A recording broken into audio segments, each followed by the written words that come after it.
just a quick update. In fact, today in the St. Pete Times, now the stories are starting about the rail, the light rail. How many people saw the light rail stories? Okay, the propaganda is beginning.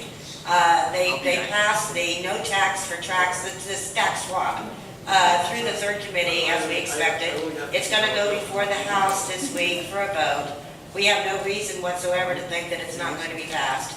Now, with or without the tax swap, and guys, I know it's confusing, but with or without the tax swap, there is going to be a 1% referendum on our ballot slated for March of 2013. They're going to, starting now, the whistle's been blown, convince us that we need to start paying 8% sales tax on everything that we buy instead of 7%, to pay for a new 24-mile light rail system around the county that goes around in a circle and goes nowhere, and more buses. How many people have noticed the empty buses? How many people saw today that we have record ridership in the buses now? You know, Sully's going to ride the buses and film them. So, instead, you know, basically what it boils down to is that, and I've been going, several of us have been going to PSTA meetings all year long, and what we have, and I know you probably have heard this, I mean, from things we've been sending out, but basically the PSTA bus system is insolvent, and currently they operate, in 2010, the projection was they're going to go with 2 million, 4 million, and 6 million, or 2 million, 6 million, and 8 million into reserves over 2011, 12, and 13. So they raised our millage on our ad valorem section of our homeowners insurance last summer to 0.75, actually to 0.73. The 0.75 is the cap, in order to try to keep from sliding downhill too quickly, because they're hoping that these legislators are going to be able to get this 1% sales tax through over the next 3 years and get the coffers coming back in. So basically, the ad valorem tax generates $32 million a year from our property taxes. How many people have heard of Penny for Pinellas? Penny for Pinellas brings in $140 million. It's a what? 1 cent sales tax. So if they can talk us into passing this additional 1 cent sales tax on ourselves, they will have kicked a $32 million ad valorem tax up to $130 or $40 million. Now, the question that continued to be, Pete and I went up for the committee meeting last week, and the question that continued to be asked at the committee meeting of Representative Hooper was, what is the additional money going to be used for? And he said they have no plan. And I said, you know, isn't that interesting that today in the paper everybody else knows that they have plans for light rail, but Representative Hooper led the committee to believe that there were no plans for this additional $100 million that will be sucked out of our economy. Now, I'm just going to give you one more little anecdote, but basically why they're getting support for this is because, have you heard that there's some talk about trying to get rid of real estate taxes altogether? And that sounds great. I've got very high real estate taxes.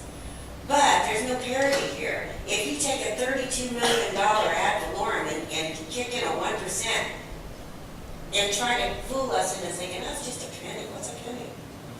And they change that income, that revenue for one segment of our local government into $100 million more.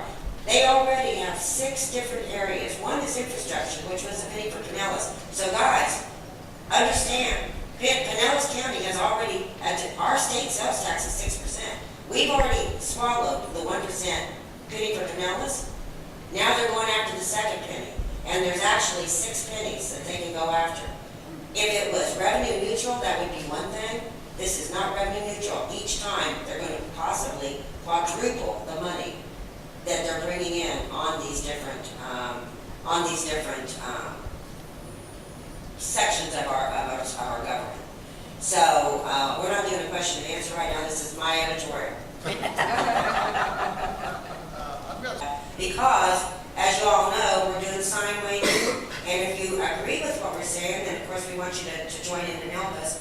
And that is that we have, Betsi, you want to stand up and talk about what you're doing? Yes, and first of all, you know, I do want to thank my husband and John, who has been on the front lines of this with y'all, and we're putting together a speakers forum and putting together a handout, which is over here, which really bullet points all the key things that Barb just said, and then it gives you action points about what to do about it. Now, as a group, I want to thank the people who have already been in February out on the streets with me doing the sign waving. Everybody who's waved a sign, please raise your hand.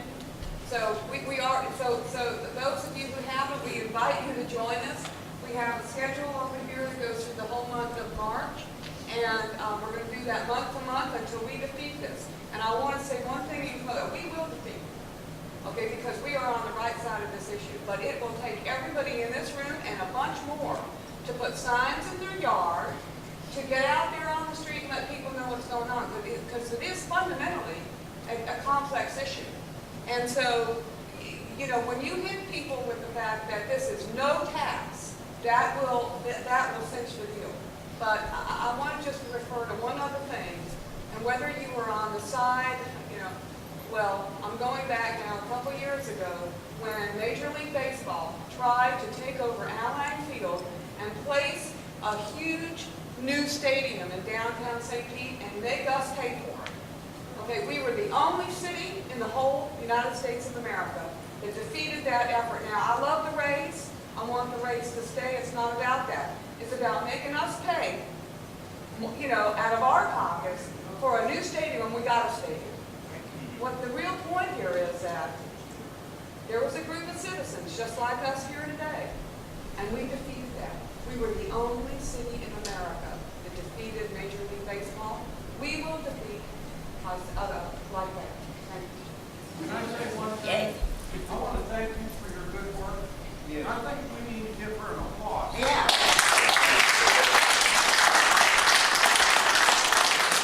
Thank you. That is so true.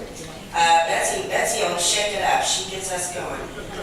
So the sign waving schedule, the flyers, and the yard signs are available. I will tell you guys that a few of us, including Betsi and Jim and Pete and me and Patriots Inc., we've kicked in, I think, about $1,200 to start the kitty on buying these yard signs. We ask you that if you take a yard sign, please take a yard sign. I've got one out in my front yard right now. That just chipping in $2 or $3 to help with our fund for ordering more signs. Because, you know, the bottom line is this is a money-losing deal. These trains, there's no train in the country that doesn't end up being a huge money loser and having to be subsidized. And it's one thing to subsidize a bus system, but rail, you know, once you put those tracks down, there's no getting out of that. So we have a logo designed by Johnson Chambers. We have a website which Ernie put together for us, and there's flyers back there with the website name, but it's called railtaxfacts.com. And then educational pieces, Jim and Pete are both working on, and donations are being accepted at this table. As